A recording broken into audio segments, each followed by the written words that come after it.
You clicked on this video thinking there was a shortcut, didn't you? You thought there was a quick way. You thought there was a bypass. You thought there were hacks. Well, surprisingly enough, I actually do have a couple hacks for you. And whilst they won't raise you from a C to an A+ student, I think they'll do a bit of work for you. Now, I'm not here to sell you Pinterest perfect study aesthetics. I'm not telling you to drink coffee in the morning. And I'm certainly not trying to get you to highlight every single word that you see.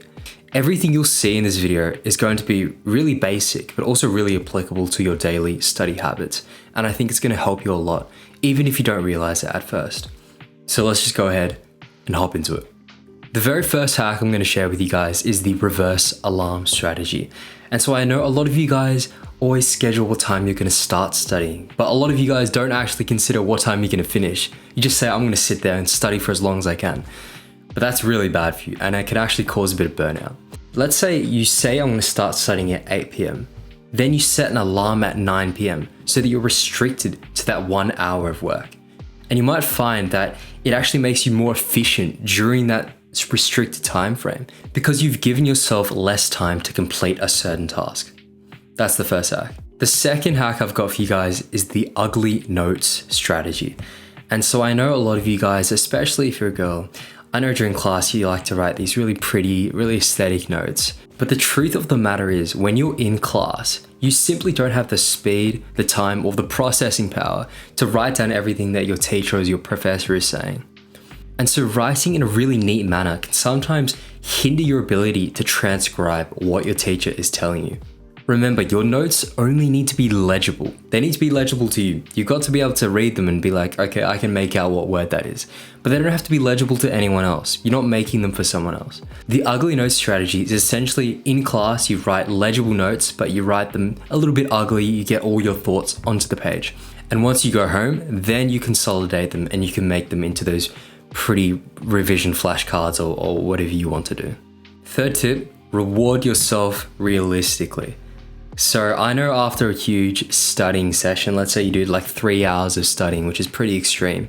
But once you finish that 3-hour block, you should always reward yourself with something. And whether that's like a chocolate snack, whether that's going on a walk, whether that's calling a friend, and honestly, whether that's even like scrolling on TikTok guilt-free, that's all cool. Just make sure you don't take a nap because you'll probably wake up next week.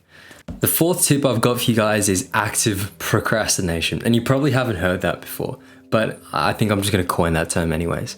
I think it'd be ridiculous if I were to sit here and tell you not to procrastinate, even when I procrastinate a lot of the time.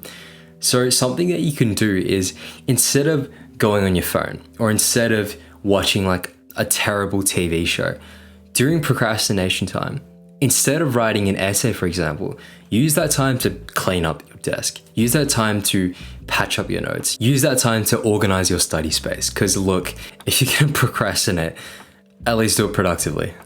The fifth tip I've got for you guys is to teach it to a 5-year-old. And this is actually one of the study techniques that are out there on the internet, but it can be really useful sometimes.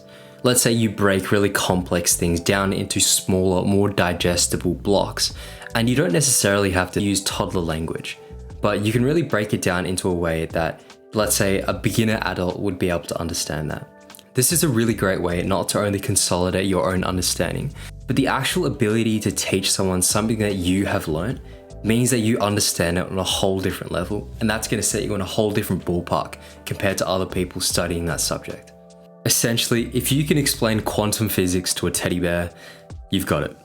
The next hack I've got for you guys is the worst first rule.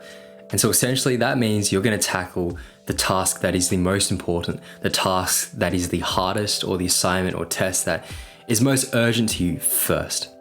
And the reason I say that is because if you tackle something that's really easy first, then you're already going to be burnt out by the time you're moving on to something that's harder. So you always want to start with something that's harder. And so as you get more tired, as you get more exhausted, then when you move down the ladder, you're moving down to something easier. And so at least it will feel as if you're doing a task of similar difficulty throughout your whole studying session.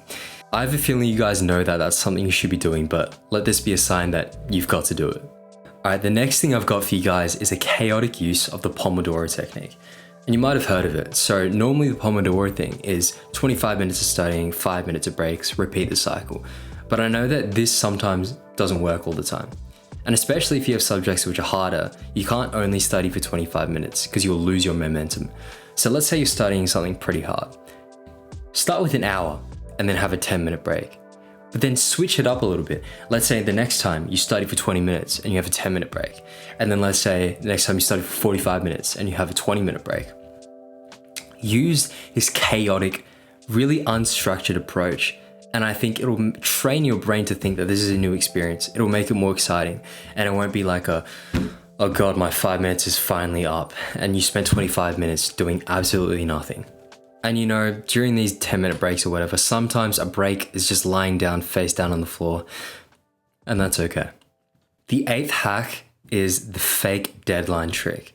And so essentially what you're going to be doing here is, if you've got an assignment due on Thursday, tell yourself that it's due on Wednesday and literally convince yourself inception-wise, plant that idea in your head that is actually going to be due on Wednesday so that you absolutely make sure you get it done before the deadline. And that's going to give you a lot of peace of mind on Wednesday. But it's also a hack to make you work as fast and efficiently as possible. Because we all know that nothing motivates you more than urgency. So what about a sense of fake urgency? The 9th hack is a study buddy. And I think this comes down a lot to accountability. If you've got someone else that is sitting right there next to you, that's motivating you along, think of like a gym buddy. You don't try as hard, for most people at least, if you're working out by yourself, beside from when you have a friend next to you who's literally pushing up your bench press with you. The same thing applies to studying. So finding an online buddy, finding a buddy in real life is going to help you a lot and motivate you to do more work. So make sure you call up a friend, get them off dressed to impress. And remember, if you suffer together, it's less awful. The 10th and the last hack that I have for you guys is the 1 more rule. And so this is essentially, I'm going to study 1 more topic. I'm going to study for 1 more minute. And once you reach the end of that minute, I'm going to study for 1 more minute. Or let's say you're lying on your bed. I'm going to put down my phone once. So you put down your phone. I'm going to get out of bed once. You get out of bed. I'm going to sit at my desk once. I'm going to take out my book once. And you just go through that. If you find it really hard to motivate yourself in a moment, take it through easy steps. And you might find that after you go through that grueling process, you'll be at your desk, you'll be studying, and you'll be like 30 minutes in. So that's all I have for you guys. Thanks for watching.